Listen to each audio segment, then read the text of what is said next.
Hi friends, andarki namaskar. Welcome to our channel SLS Sri Legal Services. Welcome to the part 2 video for section 24 Public Prosecutors. Panel for District Appointments. The District Magistrate in consultation with the Sessions Judge prepares a panel of names of individuals considered fit for appointment as public prosecutors or additional public prosecutors in the district. Ante Jilla Magistrate Sessions Judgeలు సంప్రదించి జిల్లాలో public ప్రాసిక్యూటర్లు లేదా additional public ప్రాసిక్యూటర్లుగా appoint చేయడానికి అర్హులని భావించే వ్యక్తుల పేర్లతో కూడిన panel ను సిద్ధం చేస్తారు. Next, A person cannot be appointed as a public prosecutor in a district unless their name appears on this panel. అంటే ఎవరి పేరు అయితే ఈ ప్యానెల్ లో ఉండదో వారిని పబ్లిక్ ప్రాసిక్యూటర్ గా నియమించలేరు.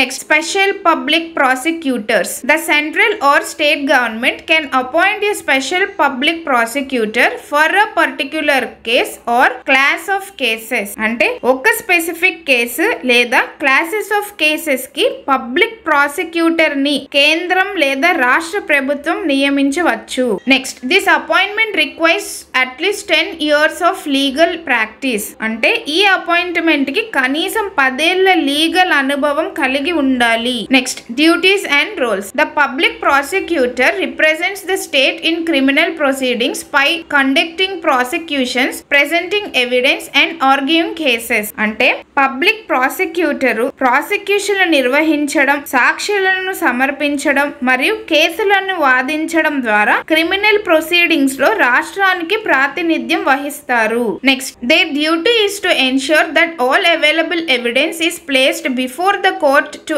aid in discovering the truth. అంటే సత్యాన్ని కనుగొనడంలో సహాయపడటానికి అందుబాటులో ఉన్న అన్ని ఆధారాలను కోర్టు ముందు ఉంచడం వారి ధర్మం. అందరికీ అర్థమైందని భావిస్తున్నాను. Please like, share, comment and subscribe to our channel. Thank you friends.